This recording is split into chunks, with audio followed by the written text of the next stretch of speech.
Alright guys, check this out. So one of the things that you hear me saying an awful lot is do not make too many pawn moves. And I've just played a game, I just picked it up off the Open Challenges against somebody rated about 880.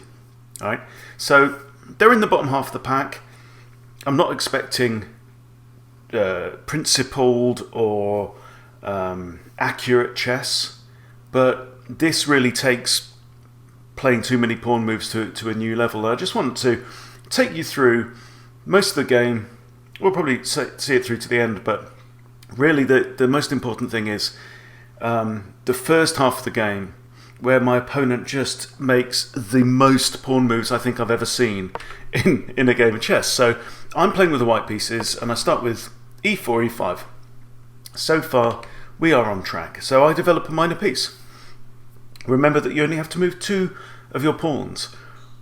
The minimum number of pawns that you have to move in order to complete development is 2, because your bishops each need a pawn to move. Right? And now c5 is played, and I'm thinking, what? So I develop a bishop. I don't want that pawn to advance further necessarily. And now h6.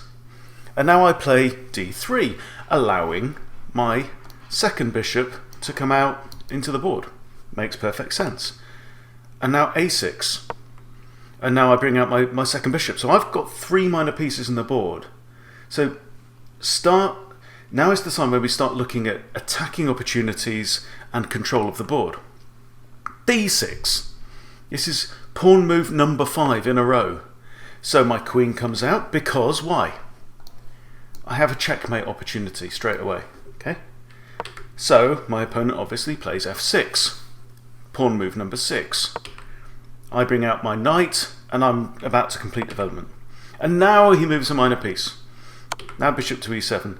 And now I come in with check, right? This pawn can't move. He can't block. He should. It's because this pawn has moved. He's moved the f pawn, right?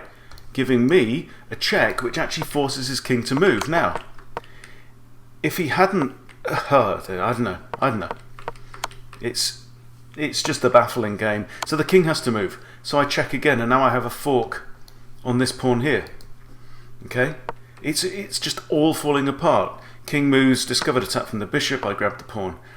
Queen moves across, and now I attack the queen. I shouldn't really have done that. I should have just grabbed the rook anyway, because the queen now gets to move to f8, where it's defended by a pawn. I come in with check. King moves. I grab a pawn, knight takes, we exchange queens. But just look how black's king is now in the centre of the board. This bishop is not really involved in the game at all. This bishop has yet to deploy. I grab another pawn. Now I make a pawn move because it's defensive. That's a tactical move.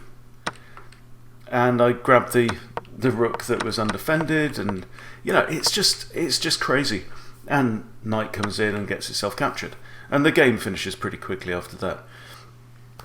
So let's just go back to the beginning. 1, 2, 3, 4, 5, 6, and this move wasn't forced, right? Bishop to e6 was a possibility. Okay, then if bishop captures, you've got pawn captures, and that's still kind of okay. Or black could have played knight to there.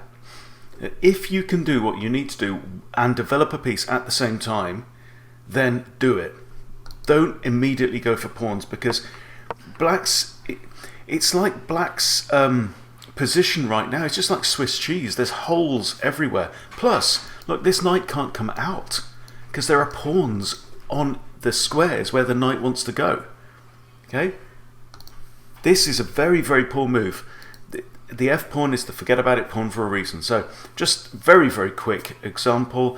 If you find yourself reaching for a pawn, stop and say to yourself, is there something else that I can do with my pieces before having to do this? All right.